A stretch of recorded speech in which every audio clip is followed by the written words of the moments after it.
So what we're doing here is digging out the end of the irrigation pipe where we're going to put the Z pipe, that galvanized piece right there. We're going to put that on, and it's going to go up out of the ground, and the irrigation pump's going to hook onto that.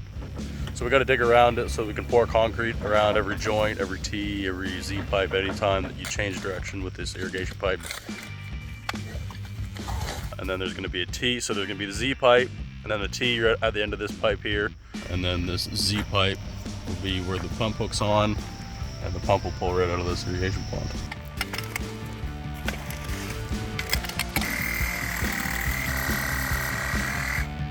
Glue those together. So I wipe the pipe off so that it's nice and clean, so that the glue can adhere to it nicely. There's a lot of pressure, a lot of volume in this stuff. You got to get the glue right, or else you're going to pay for it later. A crack or a break.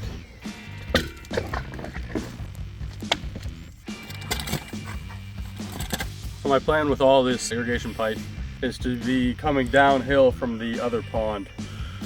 Anytime you go up with the pipe, you need a riser in it because air will be caught at the highest point in the pipe.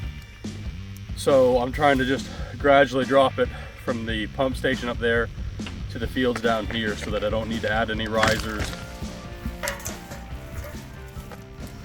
Since the ground freezes here in Maine, you've got to be careful having water in pipes. Our frost line is what, 4 feet? So anything below 4 feet is safe from frost. So you do have to keep the lines as empty as possible. If you got a full pipe and the water expands, it's going to crack the pipe. The water's not going to stop. One of the reasons for having this pitch downhill the whole way is so that I can have one drain, open that up, it'll drain the whole system. Yeah, so we put a little bit of oil on the seals because otherwise these pipes pound together so hard I'm worried we're going to rip the seal on them and also throw our back out beating on them. Yeah, it's vegetable oil, and so that won't hurt the seals at all.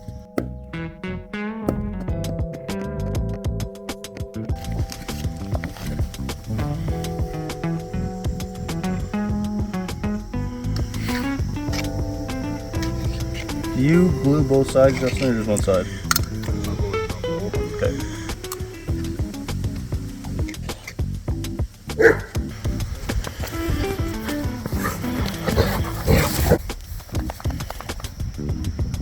I think you're supposed to hold this for 45 seconds or a minute or something. I thought it was 15 minutes.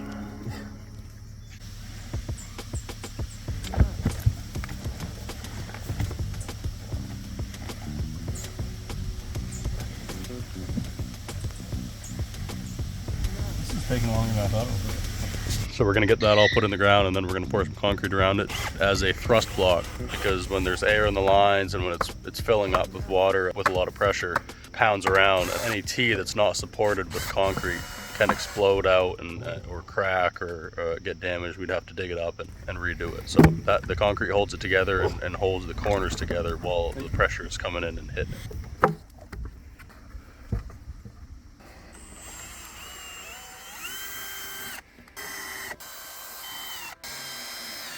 Gotta monetize screws.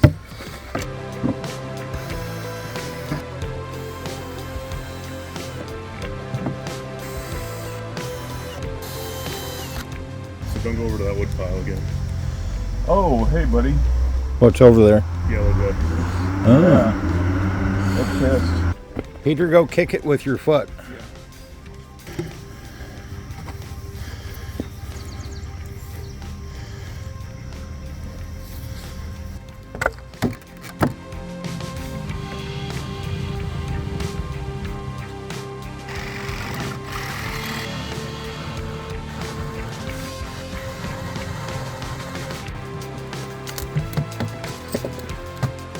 I'm wrapping this with saran wrap so that if this joint ever breaks or the concrete ever breaks, we can break the concrete off of it and it won't be stuck to the pipe.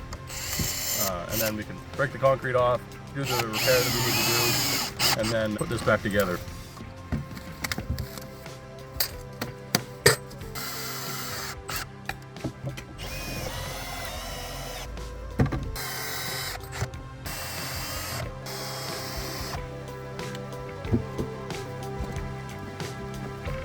Happy? Do we have more 2x6 over there, Justin? Why don't you go check it out, Caleb? Huh? Yeah. Put a camera in this guy's hand. We need to add drama. Drama, yeah. Who's the most allergic? Who jumped in the bee's nest? They're pretty chill.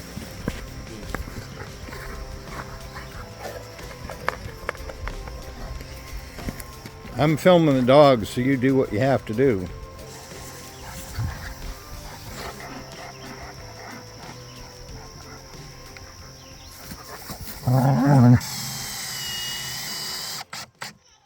So we are finishing this, pouring concrete, burying this pipe, and we're going to put a cap on it on here, which is temporary, so that we can irrigate the potatoes, because otherwise this system will be open. You just dump water out here. Concrete truck's here, so we'll get this thrust block poured and move on with this irrigation.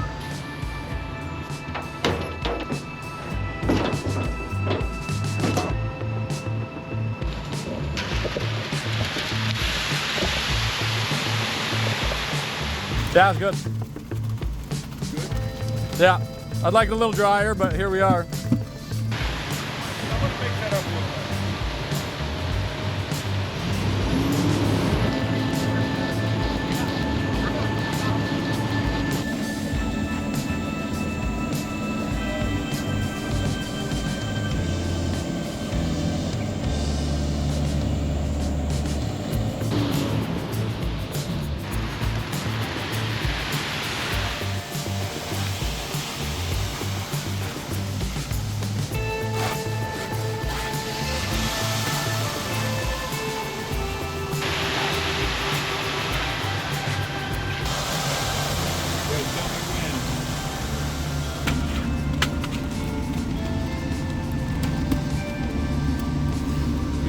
That's good.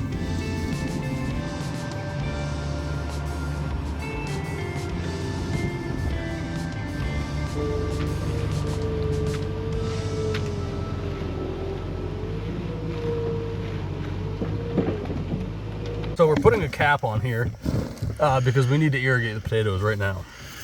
And we started this project, so we've got to get to a point where we can cap it off, because this whole system is connected. So when we pump from the big pond up there at my house to irrigate those fields, all of this system will be filled, will be pressurized.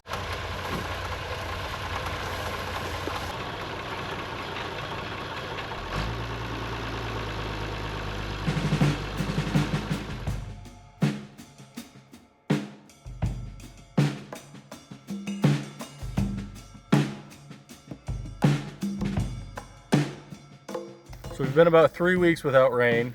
The potatoes are getting dried up. We need to get some water on them quickly. So we're getting our hard hose reel out here. We've got the pump set up at the pond. We're gonna get the gun pulled out with the tractor and get this irrigating as quick as we can. So we're gonna pivot this around, set the anchors, get this all leveled out, and then we'll get the tractor out here and pull the gun out.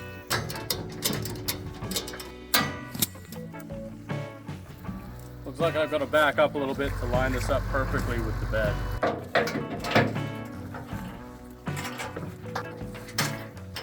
Okay, now it's lined up with the field. We've pinned the trailer so that it can pull out straight and the swivel won't move.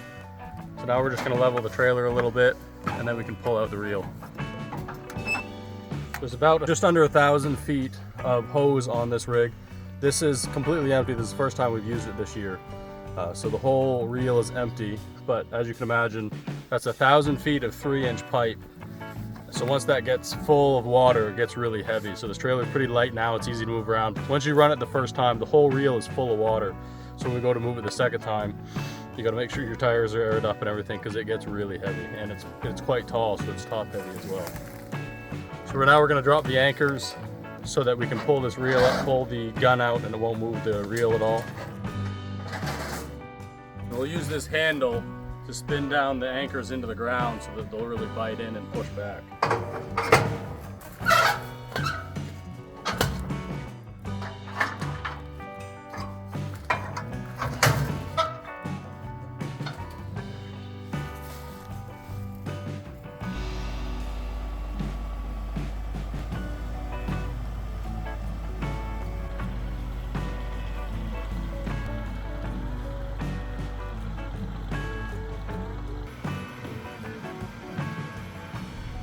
So we ran into a problem. There was an open pipe that I had forgotten about. Once these projects get drug out a few years, I have a heck of a hard time remembering all the different steps. And I didn't even remember that we had left that pipe open like that. And I'm not sure why I would have. So I'm gonna run to town, grab some glue, come back, get this put together, and hopefully get this irrigation going. I got the cement, heavy duty stuff, good for the Schedule 80 pipe that we're dealing with. So we'll park up here, go get that cap put on, and see if we can turn this irrigation on. While we were gone, we got hit by a thunderstorm, so we got 0.55 inches of rain. So half of doing irrigation is setting it up, and then Mother Nature just dumps rain on you. So it is what it is. It hasn't rained in 3 weeks hardly. We've gotten a couple little showers, but it's just one of those weird things. Like as soon as you get irrigation set up, the rain shows up. So it is what it is. The rain came. I saved a little diesel fuel. Let's go. It's all good.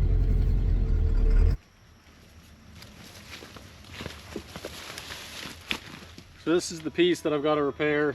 I've got to clean up, get this cap put on it, and then the system will be sealed up and we can put some pressure to it.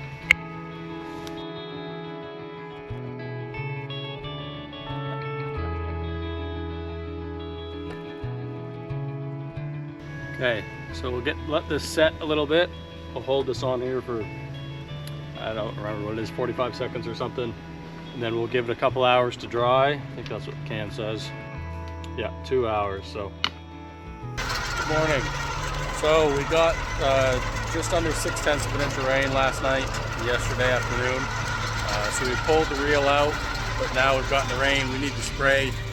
So we've got to get this reel out of the way. We don't need any more water on. We've got a PTO shaft going to the tractor. So the tractor's reeling it back in. We'll get this out of the way. Jim can come in here and spray. Mother Nature watering our plants for us is a great thing. So here we go.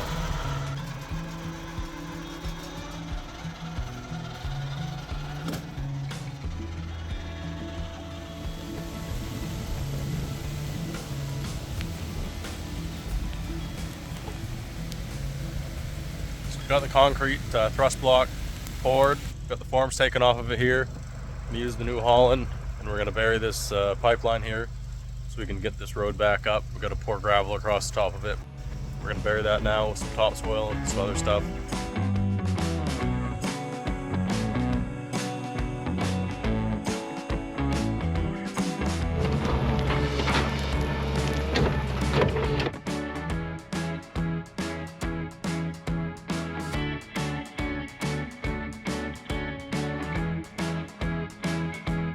Thanks for watching. See you next time. If you guys like this, please like and subscribe. It'll help us out a lot.